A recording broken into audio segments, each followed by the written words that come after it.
Okay, we have a good number of folks in here, so let's go ahead and get things kicked off. Peace and Black Power, everybody. Again, my name is Makoni Tendaji.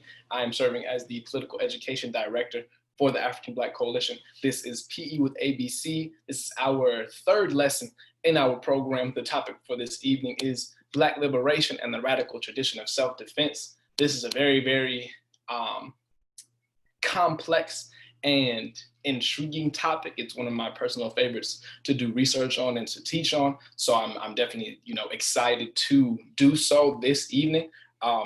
This is as I said, a complex topic, and it's also a very rich topic in terms of how much history and information is out there on this subject, that in my preparation for this evening, I had put together about half of all of the information that I actually wanted to present, and I only made it about halfway through, and the presentation for this evening was about 60 slides long.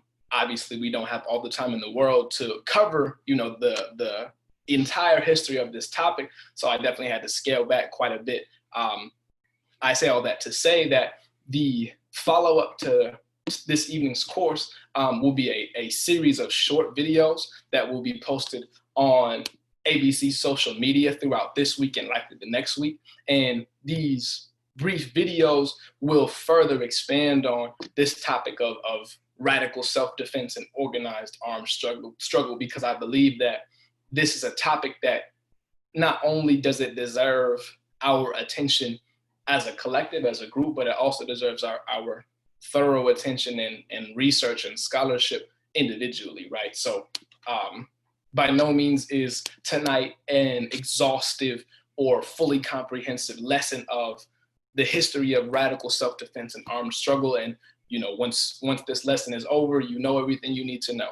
Not at all. If anything, this is just scratching the surface of a very deep and complex topic that is deserving of years of scholarship and analysis in order to fully appreciate and comprehend all of the information. So with that being said, let's go ahead and get straight to it. Before we do dive in to this topic this evening, we are making it a tradition, or we're being intentional with centering ourselves as African people, as Black people. We are under constant assault, physically, mentally, right, spiritually, from all angles and sides. We are entrenched behind hostile territory, behind enemy territory. There is no escaping it in the physical, and there certainly is no escaping it in the psychological. So it's very crucial that as we gather in our physical spaces or in our digital spaces or our virtual spaces, that we are intentional about grounding ourselves and centering ourselves. So what we are going to do to accomplish that is perform a libation. And for those of us in this digital space who may be unfamiliar with what libation is the time before you start any endeavor or any activity where you pay homage to your ancestors, to your predecessors, and you call upon their names, and you follow it in the African tradition of a call and response, right? And we signify it by pouring water. Let me do this. There we go. We signify it by having a plant, which represents growth and new life and opportunity, right? And then we have here the ultimate symbol of life, which is water, right? And so what we do is we take this water and we pour it into this plant, and there will be several prompts that I will speak and I will, articulate. And at the end of each prompt, I will say Ashe, and then you all can respond with saying Ashe also. You can, and this is a choice for yourself, right? You can unmute yourself if you wish and say Ashe if you want your voice to be heard to the group. I'm not gonna force nobody to take themselves off mute, of course, right? But again, that's how it goes. And then at the end of what I articulate through the prompts, I'll open the space up for us all to call upon the names of our ancestors, whether they be historically significant or personally significant, right? We call upon those names, and after the uttering of each name, I'll also say Ashe and pour water into our plant. So let's go ahead and get it started. So to our ancestors, to those Africans who stood upright, were the first man and the first woman to stand upright and build civilization as we know it. We say Ashe. Ashe. We pour water, organized in astronomy and mathematics for those ancestors. We say Ashe. Ashe. Ashe. Civilization for our ancestors who understood the radical nature of their organizing, and they did not bend, they did not fold to any foreign domination. We say Ashe. Ashe. For our ancestors who resisted to the death the enslavement of themselves and their families. We say Ashe. Ashe. We pour libation to our ancestors who jumped from the slave ships because they would much rather die than live a life of bondage. We say Ashe. Ashe. Ashe. We pour libation to our ancestors who, upon arriving upon the heaven of these shores, we pour libation for those who never gave up that resilient spirit, always maintained the warrior spirit and rebellious attitude. We say Ashe. Ashe. We pour libation for our ancestors who maintained the sharpest intelligence and the utmost focus on the collective goal of our liberation. We say Ashe. Ashe. And so now I'll open up the space. And again, you can call upon the name of someone who is either historically significant or personally significant. And at the end of each name, I'll say Ashe. So I'll start it off. Fannie Lou Hamer, Ashe. Ashe. Bunchy Carter. Bunchy Carter, Ashe. Malcolm X, Ashe. Ashe. The Honorable Marcus Garvey, Ashe. Ashe. Ella Baker, Ashe. Ashe. And for the remainder of this water, the remainder of this symbol of life here, to honor and recognize and pay tribute to our fellow Africans that we have lost recently to this the state-sanctioned violence and slaughter of our people. So we pour libation for George Floyd, we say Ashe. For Breonna Taylor, we say Ashe. For Nina Pop, we say Ashe. Ashe. We say Ashe. Ashe. For Elijah McClain, we say Ashe. And then we pour libation for those unnamed Africans, right? Those unnamed ancestors and warriors. If we tried to name them all, we would be here for a fairly long time, right? So in the interest of time, we pour the remainder of this water for those ancestors, those unnamed soldiers. We say Ashe, Ashe, Ashe. Ashe. There we go. And again, that is a very simple thing that we do in order to center ourselves as African beings, right? It's very important that we not only maintain a warrior spirit against the constant onslaught and assault that we face, but we also take the necessary time to rest and to restore balance to our mental and to our physical, right? A warrior is only as strong as the amount of time and energy they put into resting, so that when the battle does come, they are a well-rested warrior and can contribute their entire being to that battle, right? So thank you all for participating in that. It's good to hear everyone's voices. Let's go ahead and get straight to what we have today. We always start with libation, as well as the words, the voice of an ancestor. We will play just a brief clip from one of our ancestors. This is Georgia Jackson, the mother of George Jackson and Jonathan Jackson, the Soledad brothers. What's significant about this particular video is that this interview Georgia Jackson gives comes less than 2 weeks after the murder of her son George, and less than a year after the murder of her son Jonathan. So this is an African warrior of a woman who has lost both of her children, and she's responding to a particular question in this interview. The question is about George, and the interviewer asks, can George be violent, right? That's the context for this clip here. Only people are violent to him. I can be violent also, and I imagine so can you. You see, that's the whole story of America. They take their violence and turn it back around on somebody else. I don't have to talk about American violence. You can look all over the world and see American soldiers everywhere fighting in other people's countries and killing them. So if I were running a country in America, I wouldn't open my mouth about violence. As many people as they've murdered in Vietnam in the past 10 years, and they're going to talk about violence. As many black people that get killed every day in this country and nobody knows or cares, and they're going to tell me about violence. How they wiped out a whole nation of Indians, and they're going to say something to me about violence. I don't want to hear it. So again, that was our ancestor, Georgia Jackson, answering the question of whether her son, George Jackson, could be violent or not, right? And you can hear the pain and the resilience in her voice and her response, the audacity of our enemies and our adversaries to question the embrace of violence that our people undergo.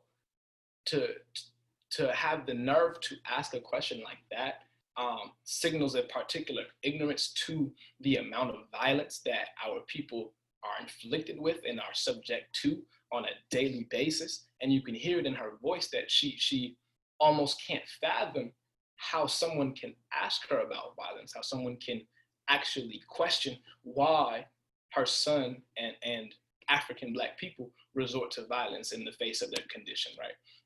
It's a very powerful clip. So now that we are centered and we are grounded, let's go ahead and get straight to the juice for the day. Drum roll, please. Okay. Black liberation and the radical tradition of self-defense. Again, this is PE with ABC. My name is Makonnen Tendaji, the political education director for the African Black Coalition. Let's get straight to it. So Kwame Nkrumah here states that our armed struggle for freedom is neither moral nor immoral. It is a scientific, historically determined necessity. This is an ongoing message that I really would hope that we retain. And that's that while this lesson in particular and our studies in self-defense and in armed struggle are intentional and serious and rigorous, they are in no way, shape, or form intended to glorify or glamorize violence or to embrace violence as this aesthetic. We understand that the role of violence is a very scientific one. It's a very calculated and organized one. So we don't intend to simply propagate our people embracing violence and call it something cool or something that should be, put on posters and made movies about, right? It's a very historic and scientific thing that we're investigating here. So a brief overview, the opening, libation, teachings from our ancestors, some key terminology that we will cover. So please, if you don't already, make sure you have a pen and paper, or if you're taking notes on your device, please do so, because there will be several terms that we will be defining that are very critical to ensure that we have a proper understanding of the various degrees of violence. Oftentimes we perceive violence as this one-dimensional, static idea, and that isn't the case. Violence is highly fluid and dynamic, and it's multifaceted and multidimensional. And the terminology that we will discuss will shed light on that. And so it's important that we don't overlook that. And then we will look at a book, we will shoot back, Armed Resistance in the Mississippi Freedom Movement by Akinyele Onwale Umoja. This is a very, very powerful book. Brother Umoja is a Compton native, so shout out to the good brother for that. This is a very critical text that not only do we cover in this lesson, but we use it to fuel a lot of our organizing work as a whole, right? We will also discuss Medgar Evers as a warrior of our people. We will discuss Robert F. Williams and the NAACP. We will discuss Amilcar Cabral and the African Party for the Independence of Guinea-Bissau and Cape Verde. Then we'll talk about the Black Panther Party, and then we'll go ahead and close it out. So let's go ahead and get straight to it. Again, please be sure you have notes. You have the notes app open in your phone or your computer or what have you. If you're old school like me, good old pen and paper does the trick too, right? But we will be covering a substantial amount of critical information that we will need in our organizing, right? So to open it up, we refer to a teaching from one of our ancestors, Frantz Fanon. He says that we have seen that it is the intuition of the colonized masses that their liberation must and can only be achieved by force. This comes from his book, The Wretched of the Earth. And we will look to see how force and violence have been employed by the masses of our people, right? So again, here are these key terms, right? Get ready, here we go. So we have armed resistance, we have armed self-defense, spontaneous rebellion, retaliatory violence, armed vigilance / enforcement, and guerrilla warfare. These are 6 terms that I would like to orient as 6 different degrees of violence or 6 different applications of violence. It is insufficient for us to limit our understandings of violence to one dimension, to just one particular aspect. Violence is highly multifaceted. And these 6 terms do a lot to help us understand those multiple facets, right? Oh, and armed struggle. That's the last one. So 7 terms. So armed resistance. Armed resistance is defined as individual and collective use of force for protection, protest, or other goals of insurgent political action and in defense of human rights. This includes all the terms that we listed, right? Oh, and for all of us who are tuned into this webinar, at the end of this webinar, you all will receive these slides via email. So don't worry if you're trying to take notes and you miss something. You'll have access to this entire presentation at the end of our workshop. So don't feel rushed or you have to get every single word down verbatim, right? This information is for everybody, right? And then we have armed self-defense. This is the protection of life, persons, and property from aggressive assault through the application of force necessary to thwart or neutralize attack.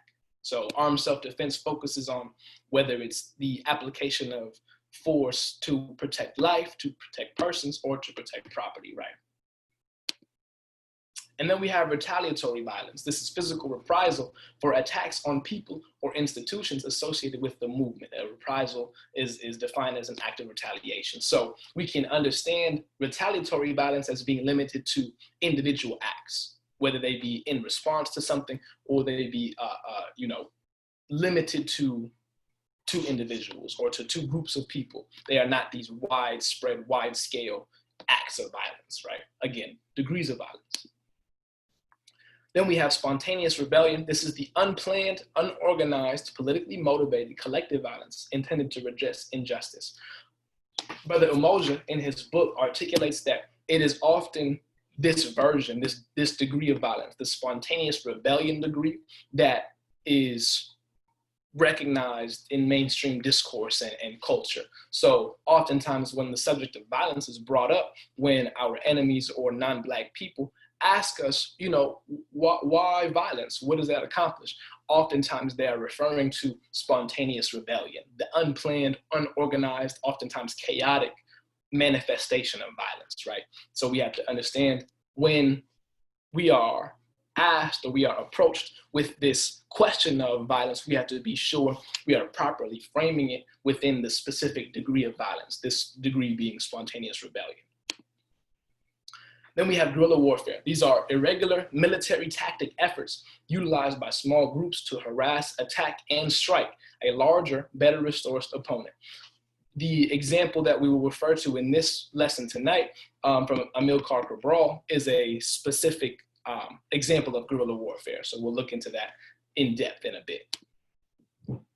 Then we have armed vigilance / enforcement. This is the use of coercive force by a social movement to assert its authority among its constituency and community and to counter the loyalty its population may have for the dominant power structure.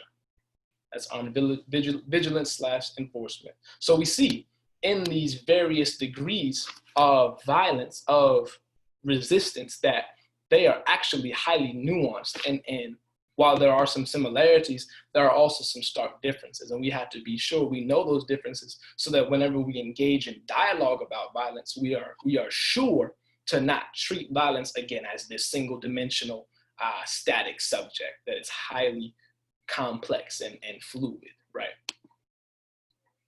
So again, this is the text that we'll be referencing for the next few slides or so. We will shoot back Armed Resistance and the Mississippi Freedom Movement by our brother Umoja.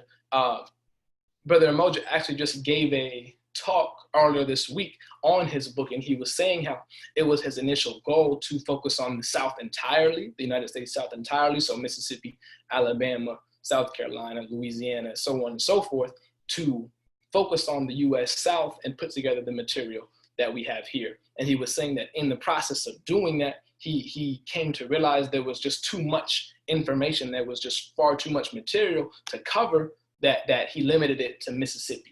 And even though he limits it to one state, you have this immaculately researched and dense material on this one state. So that goes to show just how deep the history is on armed resistance in our freedom movements. So we understand that violence has always been and always will be under these current conditions and under this current system. Violence is a state-sanctioned tool of control and domination. So Brother Umoja writes that violence was central to the establishment of white domination, not only to seize power for white supremacists, but also to instill fear and intimidation in the Black population and their allies. In a state with a Black majority, to secure white supremacy and to maintain Black labor, particularly rural workers, as a servile labor force, it was necessary to institutionalize fear and intimidation. Imagine that. You are the member of the majority population within a particular location, yet you are subjected to brutality, to harassment, to servitude, essentially, but you constitute the majority of the population. That doesn't get accomplished without violence as a sanctioned tool, right? As it says here, of fear, of intimidation, of control, right? The only way a minority can dominate a majority is through force, through violence. During the 1870s, Black political participation was the primary motivation for white supremacist violence. The federal government allowed its Southern adversaries back into the Union through the violence, terror, and disenfranchisement of people of African descent. We have to understand that historically, all institutions on all social levels have either been passive or active in the subjugation of our people. We have never had an institution or a particular government that has been on our side, truly. So we need to understand, whether it's state government, local government, federal government, they have never been, nor will they ever be, invested in the interests and the objectives of our people. And we'll look at a few more examples to demonstrate that. And what this slide is referring to is the Hayes-Tilden Compromise of 1877. The link is here at the bottom. Again, at the end of this presentation, once you all receive access to the slides, you can do your research on this compromise. It was a bipartisan congressional commission that was debated over the outcome being the outcome of the presidential election early in 1877. Allies of the Republican Party candidate Rutherford Hayes met in secret with moderate Southern Democrats in order to negotiate acceptance of Hayes' election. The Democrats agreed not to block Hayes' victory on the condition that Republicans withdraw all federal troops from the South, thus consolidating Democratic control over the region, effectively bringing an end to the Reconstruction era. To reflect on this particular slide just briefly, especially with a presidential election coming up this year, the Democratic Party, the Republican Party, they are two entities to the same evil that we are subjected to. They are two entities to the same enemy, to the same beast that we face and need to destroy and conquer in order to truly obtain our freedom. We see here in the late 1800s, right, you have the Republican Party and the Democratic Party that are in conversation over how to maintain their own version of balance and their own sense of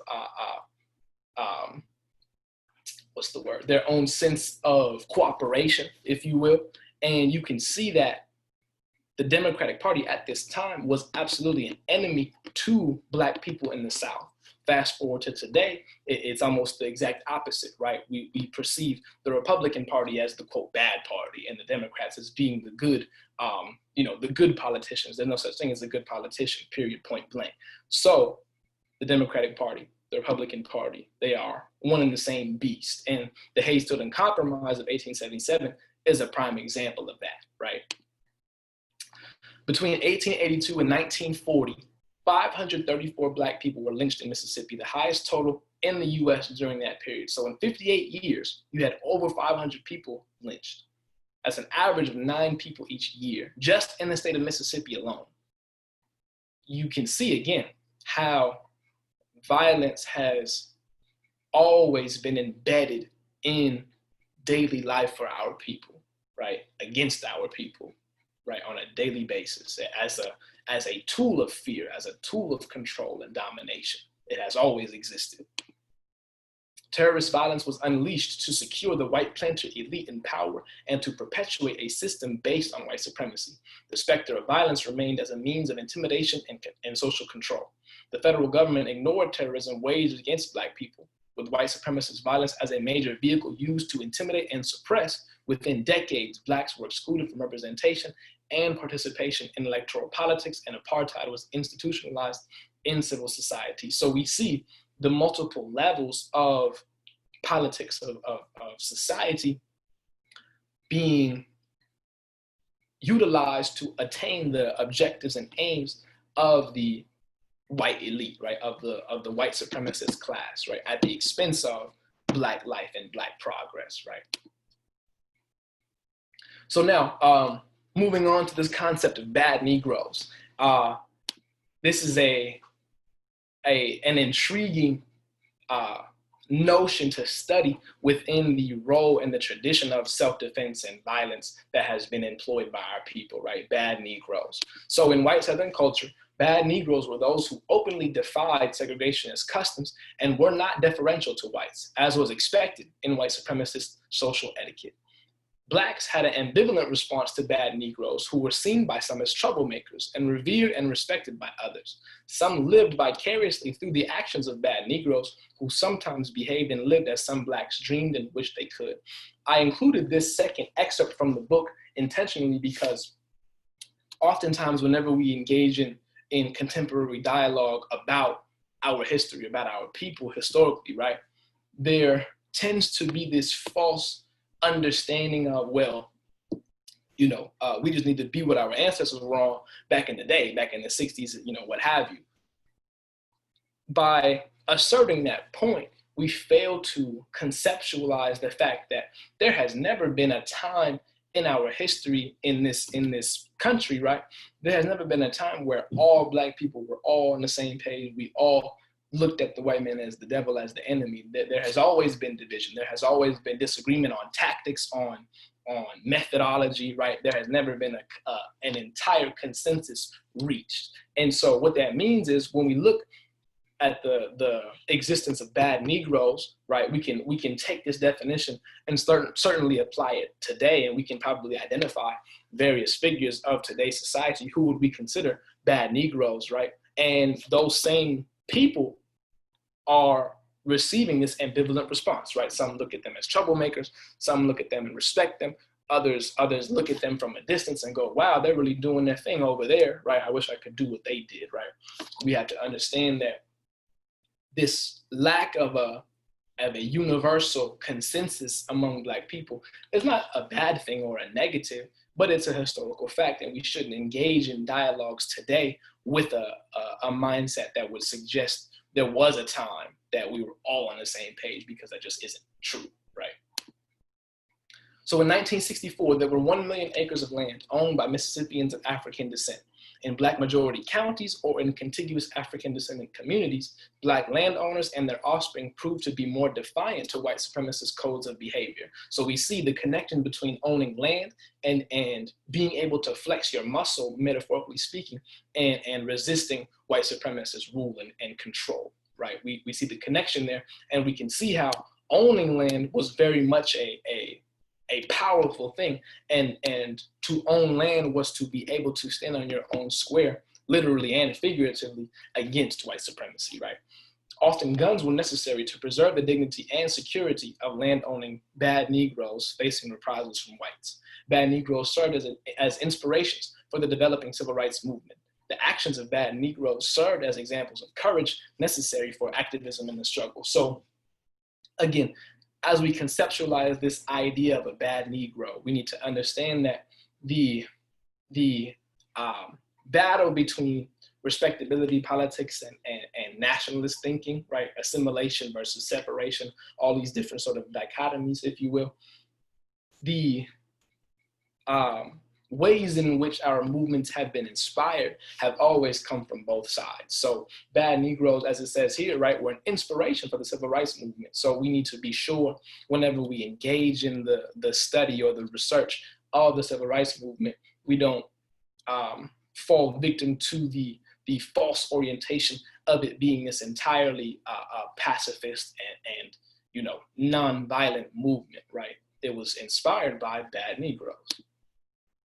Here's an example of one of those bad Negroes, and we will shoot back. Brother Umoja references over 10 individual examples of this bad Negro. I wasn't able to include all of them, but this one in particular, this good brother here, I definitely had to include, right? So Brother C.O. Chin, his family owned 154 acres of land in Madison County, Mississippi. He did not engage in hard labor, and he wore dress clothes in public. And Brother Umoja writes that the thought of a young black male not engaged in servile labor was unsettling for some whites. In fact, a white planter approached Chin's mother, insisting that her son either find work for a white planter or leave the county. After telling him this, C.O. asked his mother, "Mama, do you owe this man any money?" She did not. Chin went to the white farmer's plantation armed with a .38 handgun and politely warned him to stay out of the Chin family's business. This particular story and the telling of it garnered Brother Chin here an amount of respect and admiration that was consistent with the reputation and legacy of bad Negroes throughout Mississippi, right? Again, Brother C.O. Chin's family owned land.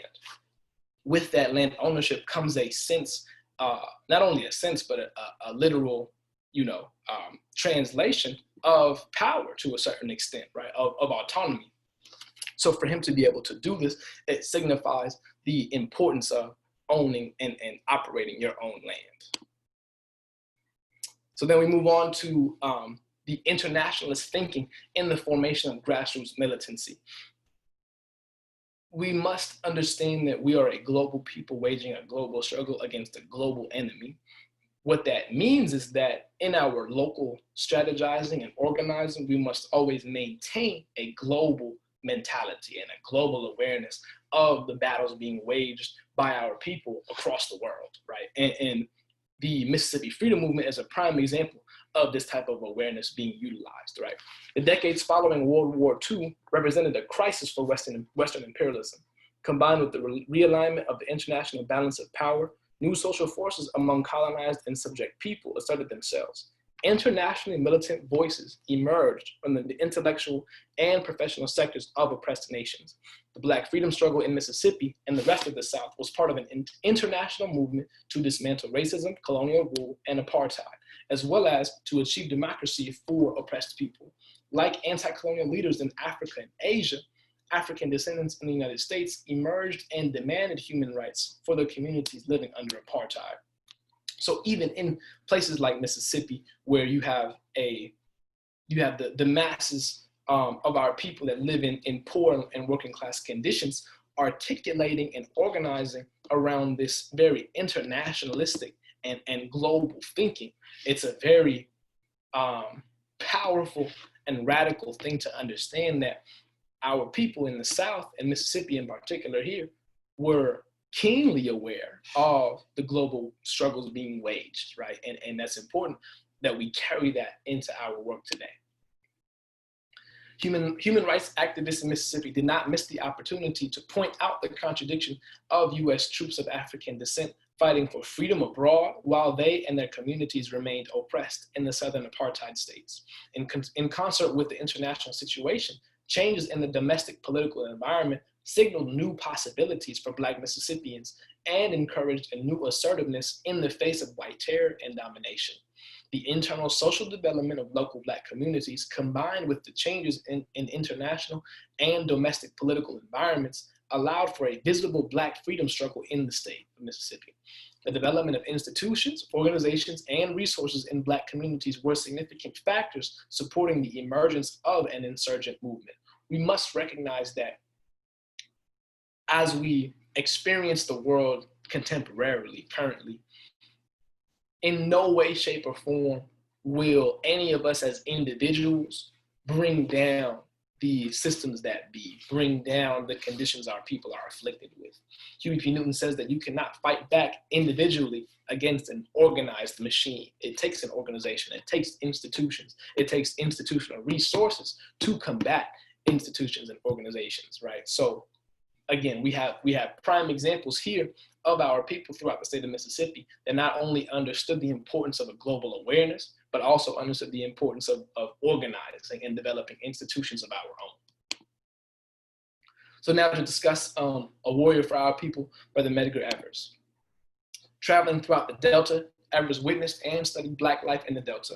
The poverty, hopelessness, and squalor horrified Evers. Through his employment with Magnolia Mutual, Evers began to blend selling insurance with recruiting members and organizing chapters for the NAACP. In December of 1954, the NAACP Director of Branches announced the hiring of a field secretary and the establishment of a full-time office in Mississippi.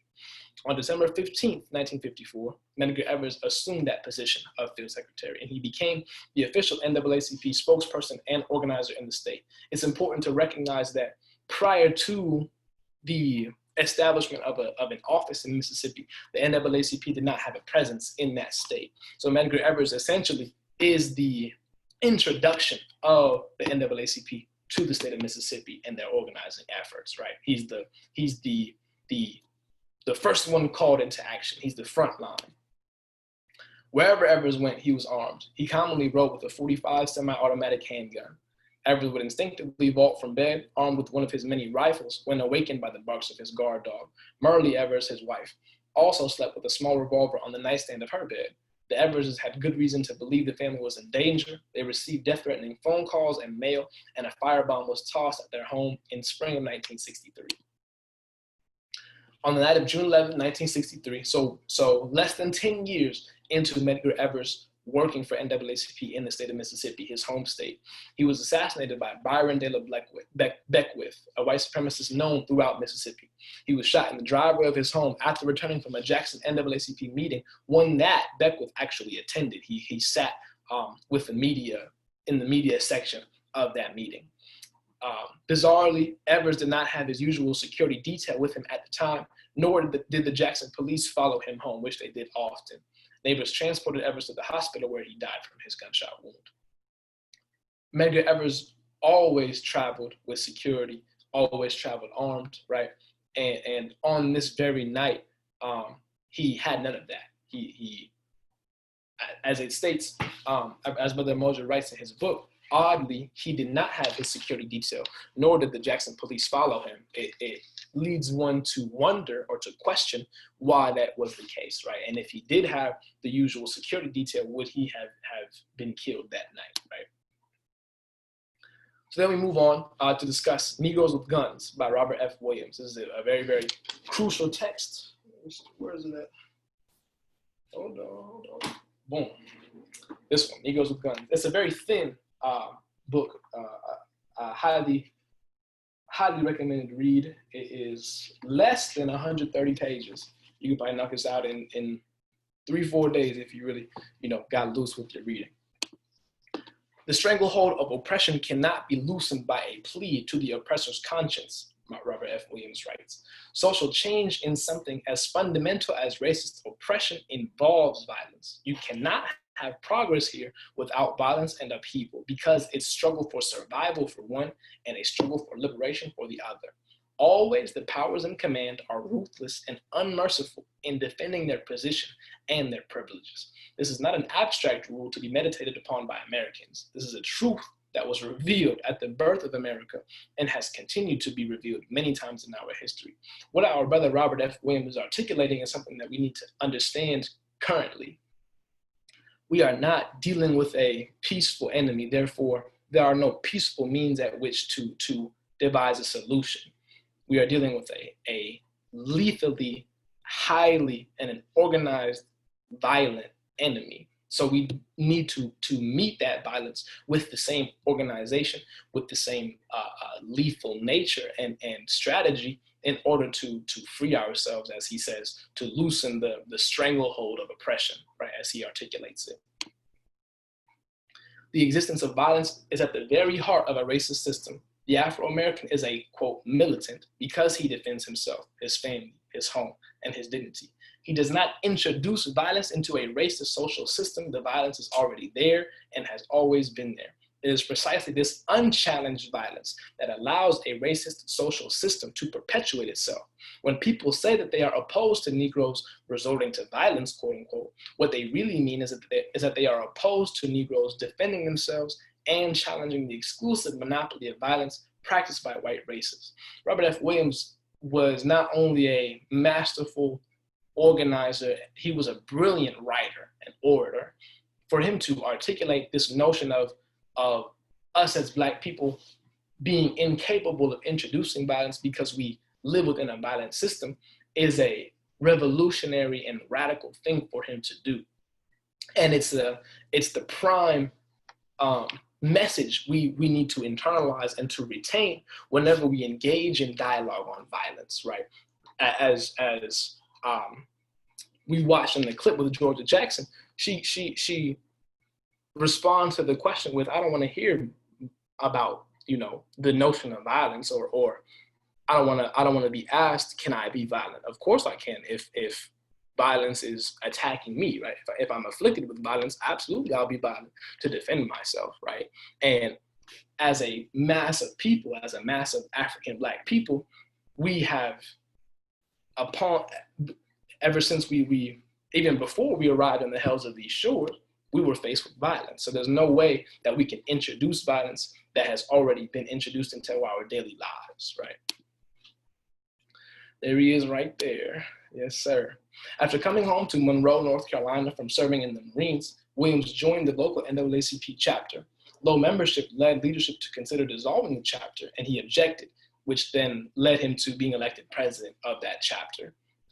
And then what makes Robert F. Williams so unique is that his membership recruitment efforts were aimed at those with his similar background, working class, laborers, farmers, military veterans, right? And this represented a significant departure in the typical membership base across NAACP chapters. So nationally at this time, right, this is the late 1950s, you have the sort of typical membership of NAACP chapters was middle class, right, assimilationists. You had educated Black folks, somewhat wealthy Black folks, and Robert F. Williams and his NAACP chapter are almost the polar opposite of that in terms of membership, right? And this is important. In an attempt to desegregate the town's public swimming pool that was met with stiff resistance from local whites and the Ku Klux Klan, Williams began stockpiling guns in anticipation of a KKK attack. He vowed to meet violence with violence, and this came from a famous speech that he gave, right, after this attempt that the chapter made. He was rebuked by the national office of the NAACP and suspended from his leadership post for his comments. In 1959, he began publishing his own newsletter, The Crusader. And in his book, Negroes with Guns, he talks about how, although he was removed from his leadership post for speaking or for articulating pro-violence views, he says that we had less violence because we'd shown the willingness and readiness to fight and defend ourselves. We didn't appear on the streets of Monroe as beggars, depending on the charity and generosity of white supremacists. We appeared as a people with strength, and it was to the mutual advantage of all parties concerned that peaceful relations be maintained. This is very critical, and I believe we can apply this direct statement from Brother Williams to our work today, right? That it will be as a result of us organizing and strategizing around violence that peace will not only be instilled but sustained, that It's because we appear as a people with strength, as a people with the dignity and the means to defend our lives, that we will actually reach an ideal living situation and create some space, right, between us and the enemy. So now moving on to Amilcar Cabral and the African Party for the Independence of Guinea and Cape Verde.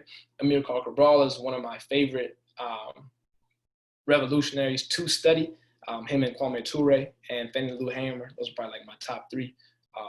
And Amilcar Cabral, what made him so revolutionary and so profound was he was an agricultural engineer. Oftentimes you will study our leaders and they were, intellectuals or they were veterans like Robert F. Williams, right? Amilcar Cabral was an agronomist. He was a scientist in every sense of the word. And he utilized that in both his philosophy as well as his military endeavors, right? He led the liberation wars in Guinea-Bissau and Cape Verde against Portuguese colonialism. Guinea-Bissau and Cape Verde are West African nations. In 1956, he established the political party, the African Party for the Independence of Guinea and Cabo Verde, as it was called at the time, right? The PAIGC. He spent his first years doing political work in Guinea cities, and then in 1959, so after 3 years of doing that, the party focused on the countryside. So you can see the intentional move from the city, from the urban communities to the countryside, to the rural, and to the working class, right? By 1963, the PAIGC began its armed guerrilla insurgency against the Portuguese that occupied their territories. And within 10 years, they achieved control over most of Guinea's territory and declared independence.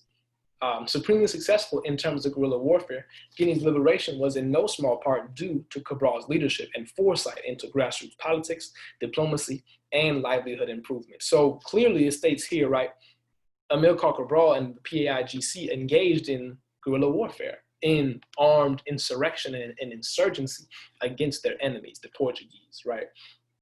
When we research and study our history, we need to be sure that we are studying in very tangible terms the realities of guerrilla warfare, of actually engaging in battle with our enemies, right? Because we will not theorize or storytell our way out of our conditions. It will require some bloodshed. It will require fighting and battling and losing and sacrificing, right? We need to be sure we can comfortably, not comfortably, we need to be sure we can come to terms with that as a reality, as a fact.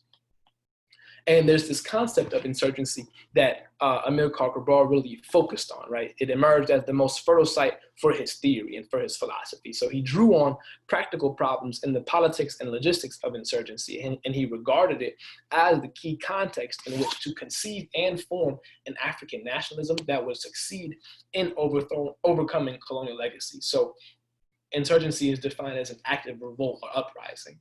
What Amilcar Cabral did, both in his theory and in his practice, was maintain a central foundation of insurgency, right? In one of his books, or it's a compilation of his speeches, right, Return to the Source, he articulates that no colonized people should be invested or interested in any of the colonial structures as they have been built, right? All colonial structures must come down.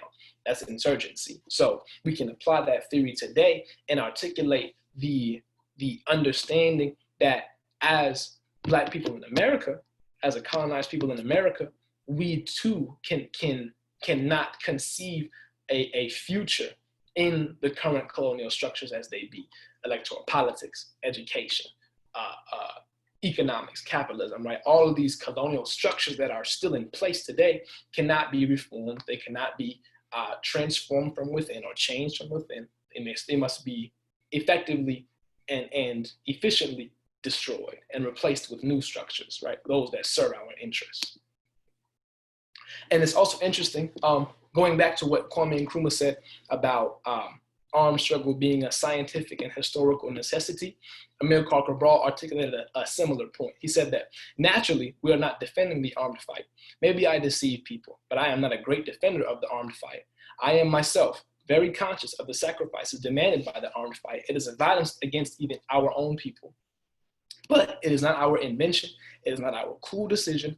It is the requirement of history. So again, as we sit and we study this history, this rich tradition of armed self-defense, of armed struggle and resistance, we need to be sure and be clear that we are not entering the realm of romanticizing armed struggle, that we're not glorifying, right, taking up guns and taking up arms and slaughtering our enemies. We need to be sure we are dealing with those things in very concrete, in very historically based and scientifically based manners, right? In a very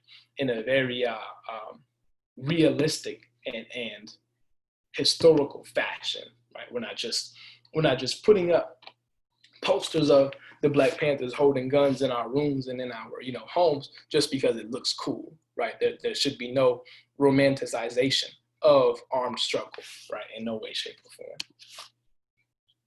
Now, speaking of the Black Panther Party, we will talk about them briefly, just a bit, because I know that oftentimes when we hear when we hear violence or self-defense or Black people taking up arms, we think of the Black Panther Party, right? So the Black Panther Party was founded in October of 1966, and the party was actually originally named the Black Panther Party for self-defense. It was only after they instituted their survival programs, the free breakfast program, free health clinics, that they dropped for self-defense from their name, right? And one of the early programs of the party was to follow police patrols around the city of Oakland. Oakland PD was notorious for brutality and harassment throughout the Black neighborhoods of the city. Armed Panthers would follow police squad cars, and if the police pulled a Black person over, the Panthers would also pull over and observe from a lawful distance to ensure the police did not brutalize the person they pulled over. At the time, this was very revolutionary and very, very radical. Never before had a group of armed Black people patrol the police that were patrolling them, right? And the Panthers were always sure to never instigate, to never be on the offensive and agitate. They were doing their duty to their communities by protecting it, right? By ensuring the enemy's foot soldiers, the police department, did not inflict any further brutality or harm upon members of their community, right? One of the things that the Panther Party is historically known for is storming the state capitol in Sacramento, right? So on May 2nd, 1967, armed Black Panthers entered the state capitol building and entered the assembly chamber. And at the time, California had no laws that prohibited the open carry of weapons in public, right? So they were within the confines of the law as long as they openly brandished their firearms and their weapons, right? And as a result of this Panther demonstration, open carry was outlawed by the same legislature the very next year, right? So we hear a lot of talk of, oh, it takes a long time to institute a bill or a policy. I would challenge that, right? and say that, yes, it depends on the political orientation or objectives of that specific legislation, right? And during this incident, after being apprehended, disarmed, and removed by the police, one of the party co-founders, Bobby Seale, read this statement from the Capitol steps. The Black Panther Party for Self-Defense calls upon the American people in general and the Black people in particular to take careful note of the racist California legislature, which is considering legislation aimed at keeping the Black people disarmed and powerless at the very same time that racist police agencies throughout the country are intensifying the terror, brutality, murder, and repression of Black people. So Bobby Seale, on the steps of the Capitol building in California, in Sacramento, reads this statement, right? And it is heard around the world. He effectively, from reading the statement and from the Panthers storming the Capitol building, they effectively catapult themselves to the forefront of activism. They become globally known, right? And again, in the same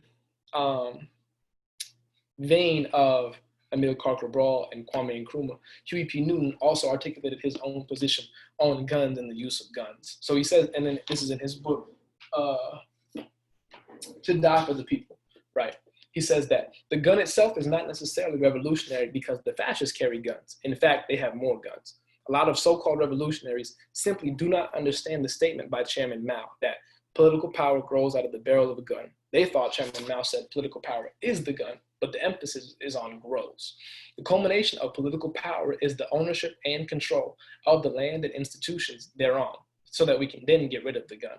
The gun, by all revolutionary principles, is a tool to be used in our strategy. It is not an end in itself. So we can apply this teaching directly to our current situation, right? You see in the news that gun ownership in Black households is on the rise, which is a beautiful thing. We need to be sure we are not limiting our understanding of defending ourselves to just getting a gun, right? All right, I got a gun, I'm good. There needs to be an active intention to join an organization and to organize our communities and build institutions and gain control of land. What Huey P. Newton is articulating here is exactly what was articulated by the masses of people throughout Mississippi, right? They understood that you need to own some land. You need to have organizations in place or build them in order to secure land and to build institutions and create means of which to obtain resources for the community. It is enough to just go and buy a gun, right? That's necessary, but it certainly isn't the end all be all. So as we close, there are two excerpts from readings that I want to share with us all. And then this first one in particular, I'll open up the chat box here. So I'll read this excerpt, and then I would like to hear from you all via the chat box what your thoughts are of this, right? This comes from an article by Tommy J. Curry. He says that the suffering of Black people can no longer be the moral impetus behind attempts to persuade whites to act right. The deaths of Black people should not serve as an ethical exercise through which whites choose the significance of and their culpability in Black genocide. As it stands now, whites as a group have not given African-descended people in America any reason to believe they are interested or serious about mass social political change. And as such, we, African-descended people in America, should not construct a false hope in their intangible good intentions. This is a lengthy and thorough excerpt, I know. So take a few moments, take a few minutes, read this.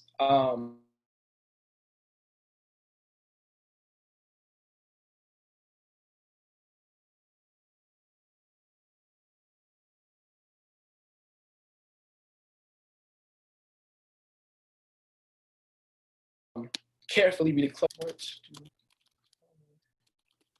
What is trying to say? What is he teaching us? So we're gonna take about 3 minutes or so, and just read this, and come up with a response to put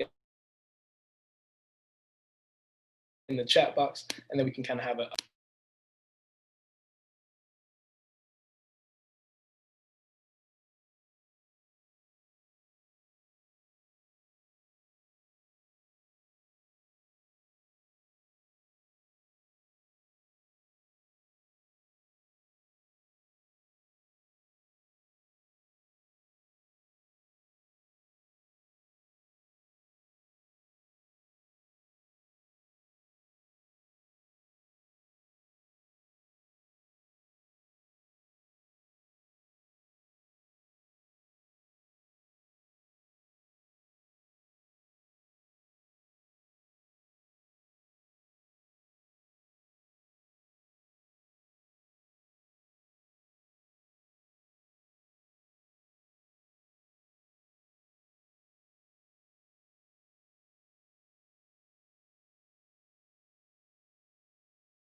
Is it just me or Nah.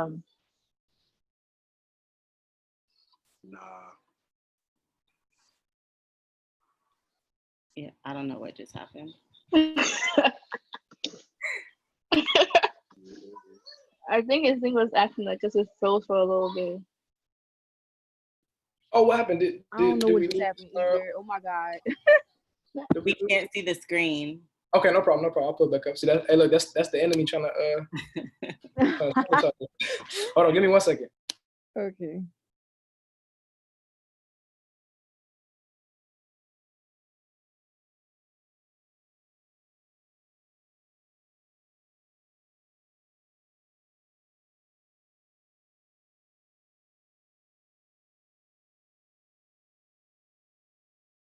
There we go. Can we see the screen now? Are we good?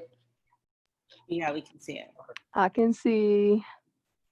Enemy, what? They're trying to get us. That's crazy. So again, take a few moments and read this excerpt here, and then try and articulate a response. What do you think is being taught to us? What do you think we should take away? Right? What are just your general thoughts on this statement here?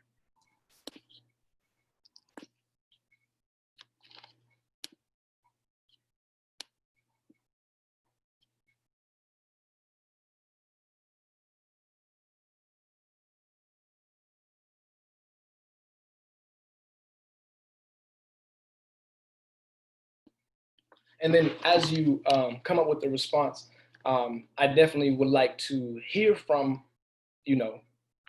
some of you, if you wish to share, what your thoughts are on this particular excerpt.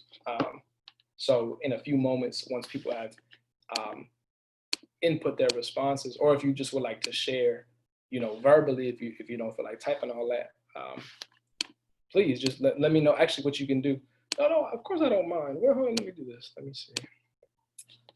We got to figure out this Zoom stuff. This the enemy's technology.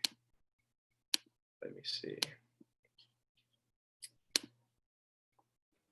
Sister Kayla, yes, please share with us. Oh, okay. So basically, in the simplest terms, Curry is like saying that it is truly not the job of Black people to appeal to white people's moral compass to try to convince them that it is our job to solve the racism and the destruction that has come forth from that, in order for them to realize, hey, maybe we should stop killing Black people. Maybe we should stop plundering on Black people in their spaces and trying to dominate them in every single aspect of the word and whatnot. And the thing is that you shouldn't just automatically trust a white person just because they may say that they're invested in social change. Right. Because at the end of the day, you can say that all you want, but if you're not trying to pull John Brown or whatever, like if you're not willing to die, that's right, or like at least get injured to help Black people, then it's like what you're saying is kind of null and void, because you're benefiting from your ancestors' white supremacy. You're benefiting from the whole social system that we live in, that perpetuates, normalizes, and has like white supremacy set in stone, basically. Yes, indeed. Thank you for sharing that. That's real. And Tommy Curry actually articulates he calls it the dishonesty of white privilege. There's a video on YouTube. You can look it up. The dishonesty of white privilege. And what he says is that it's foolish for us to assume or rest on the fact that certain white people in mainstream society will come out and say, yes, I have white privilege. Yes, all right, I acknowledge it. Yes, I take responsibility. Okay, am I good now? Right? He says that for them to do that, as you said, right, Sister Kayla, right, impeccably, that your words are insufficient, and they will always be insufficient, right? Because historically, white folks have given us their words, and then they've gone back on them, right? They've betrayed them, so their words are useless to us, right? Thank you. Somebody else said they wanted to share. Let me see. Hold on.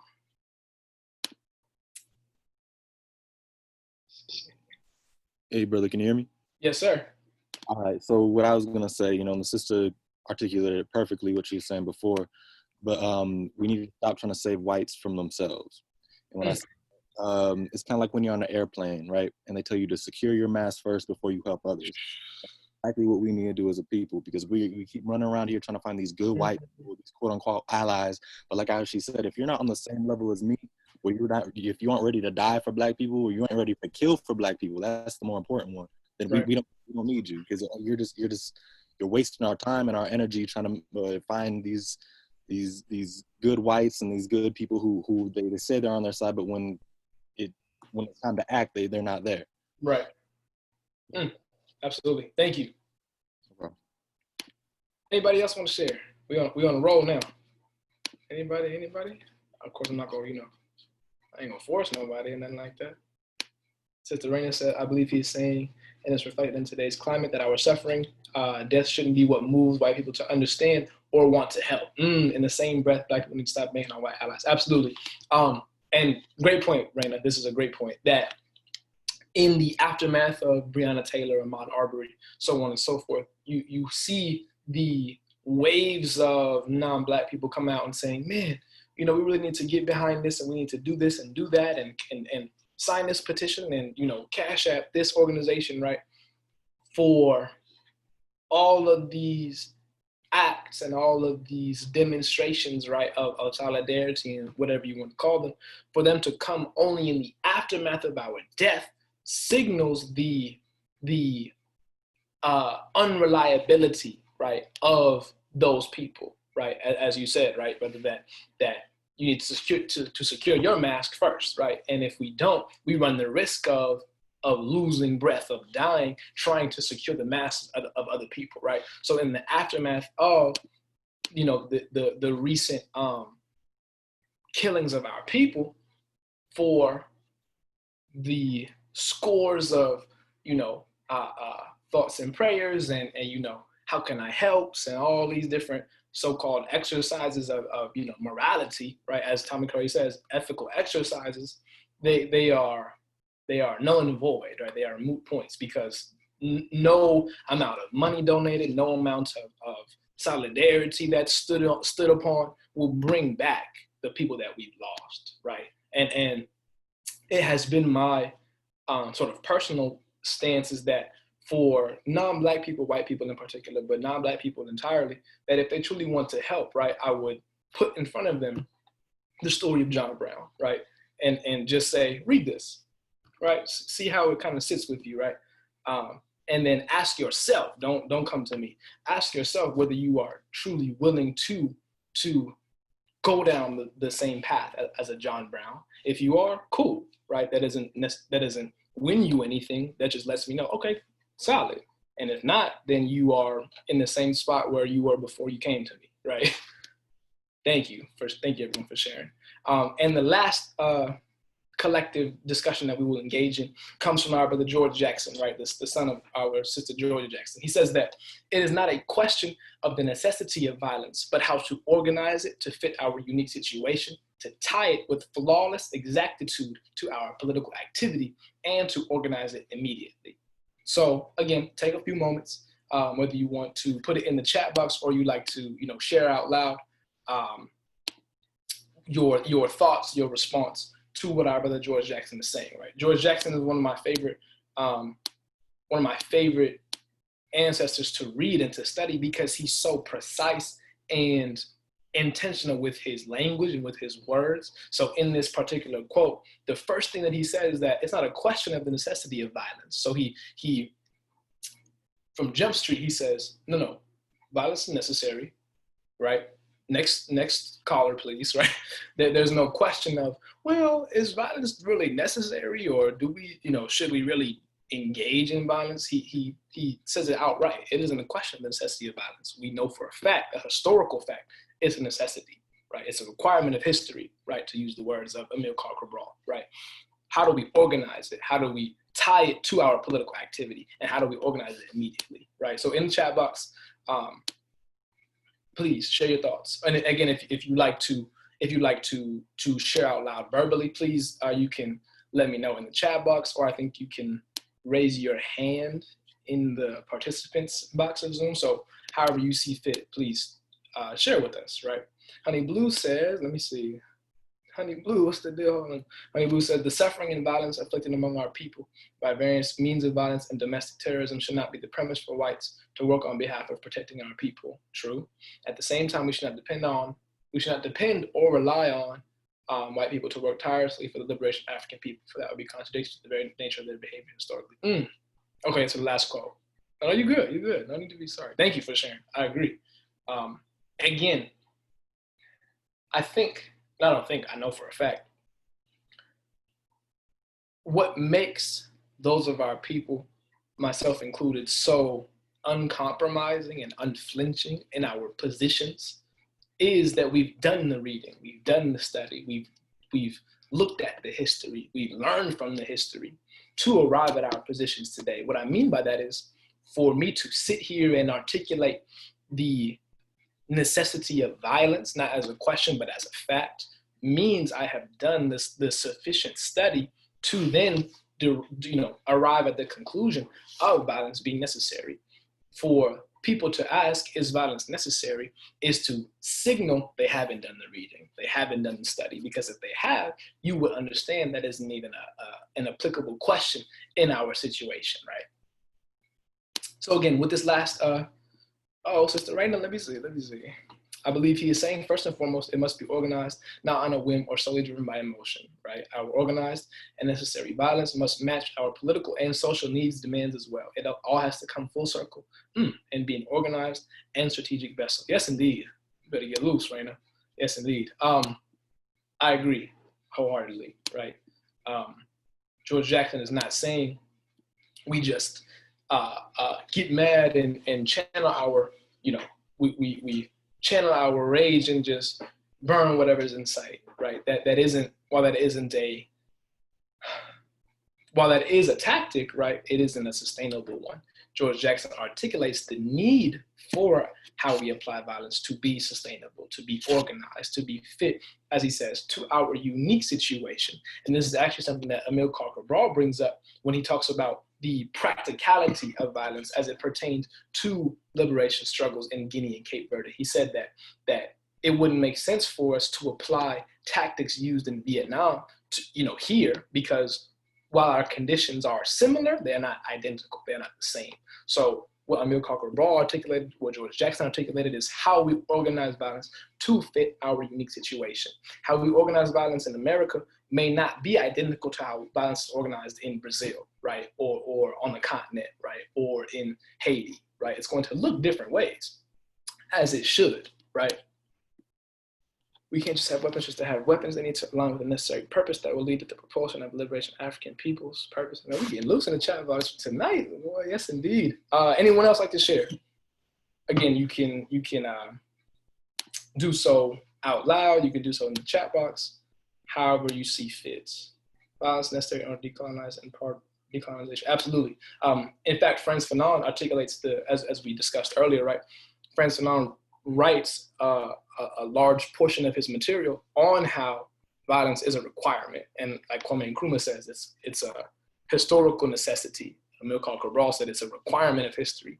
And in us understanding these things as requirements, that doesn't mean we then seek to make it a trendy aesthetic or make it a romanticized idea. Emil Carter-Brawl said, it's a violence against our own people. There's no celebrating that, and there shouldn't be.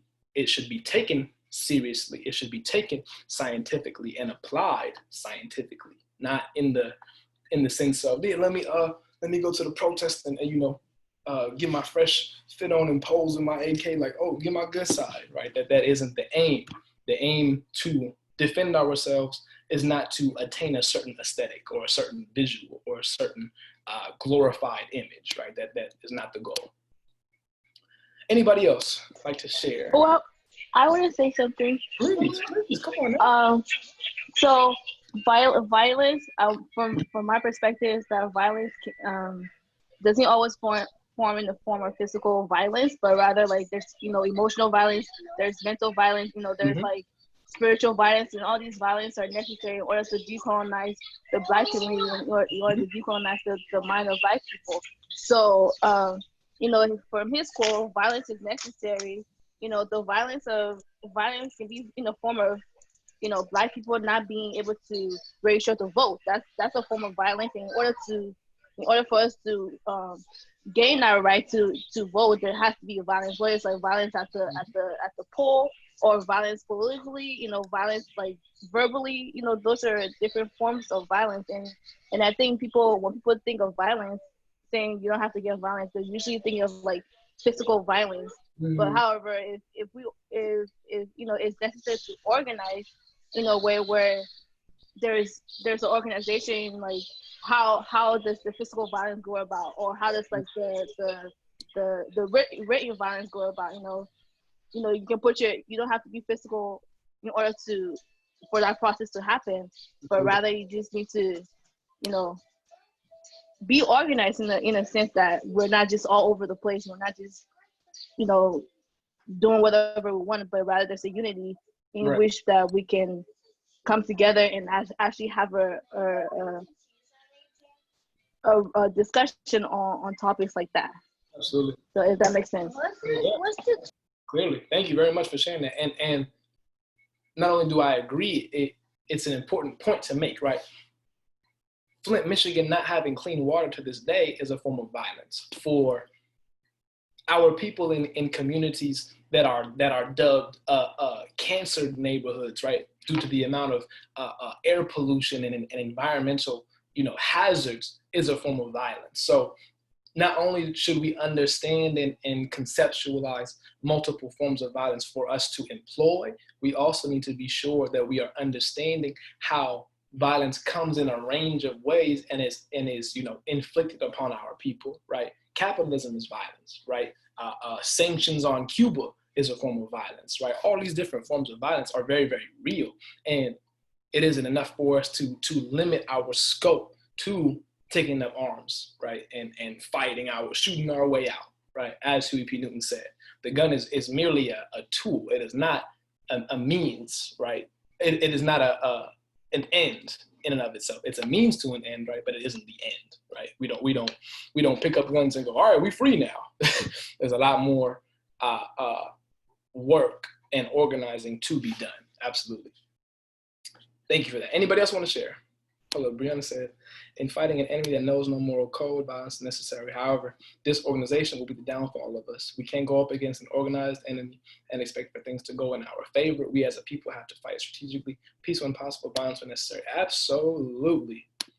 Yes, indeed. Anyone else like to share? Going once, going twice. Yeah. Hey, I'm about to link y'all to this podcast that is made by my professor. Her name is Dr. Charity Clay, and she is talking about some of the things that we're talking about like right now in her podcast, and she's relating it to like, the protest activities of like right now that have been going on for the past almost 2 months now. And like she's talking about how, the way that protests are going on right now, they're actually unfortunately being levered by agents of white supremacy and stuff. And Right. she's like giving insight onto that and like sort of what you can do about it. I have a link through Spotify, but if you like search it up or whatever, you can find it on Okay. Apple Music and stuff. Okay, yeah, put it in please put it in the chat box so we can check it out. Thank you for that. Okay, you're welcome. Anybody else want to share their thoughts? It doesn't have to be on just this particular, quote. It could be something that we discussed in the past if you'd like. Going once, going twice. Okay. Oh, there's the link. Thank you. Okay. And again, this presentation will be made available to you all as participants. So you will have this to refer to, right? Here are some of the references that we make throughout our presentation, as well as two reading lists, 2 resource pages. One is provided by your neighborhood scholar. This is a resources page. And then you have the official recommended reading list for this topic, right? So let me do this, boom. So that concludes PE with ABC for this month. For those who are new to our program, thank you so much for tuning in. We hope that you took something valuable away from it. For those who, you know, are consistent soldiers in this program, thank you also for tuning in. We appreciate your sustained support. So the way PE with ABC is structured is that we facilitate monthly sessions, right, via Zoom.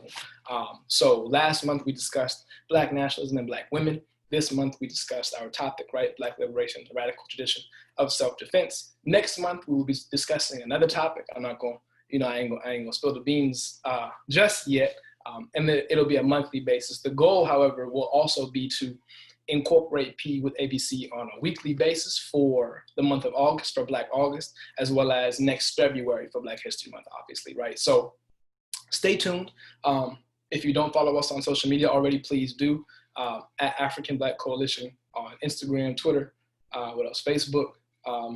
My name is Makonnen Tendaji, the Political Education Director for ABC. You can always email me if you have any questions, you know, you just want to know what books to read or whatever it is, you know, you can always email me, politicaleducation@ablackcoalition.org. Here, let me put it here real quick, Education Black Coalition. And as I said at the beginning of this workshop, because this topic is so dense and so rich with information, and I wasn't able to put it all in this one presentation, over the next week or so, we will be dropping brief videos on our social media that discuss particular topics or particular subjects related to our larger topic of the radical tradition of self-defense. So tune into our social media for that, because again, this topic is far too important for us to try to box it all, you know, into one session, right? It requires years, literally, of research and scholarship and analysis. So we want to afford it that, right? So if there are no further questions, that is the end of our program. Again, it was a pleasure, an honor to serve you all, to hopefully teach you all. There will be a post-evaluation for this particular session that will be emailed to you all. Please, please, please complete that. What that does is it helps us, you know, look into the ways that we can improve our program for the better, right? We can find out what worked, what didn't work, what we could get better on, right? What we should stick to in order to be the best organization we can be for the masses of our people, right? So again, my name is Makonnen Tendaji. I am the Political Education Director for the African Black Coalition. This has been PE with ABC. I will say peace and Black power to you all, family, to comrades, to friends, right? Everyone stay safe. And we will have our freedom by any means necessary. Yes, indeed. All right, peace.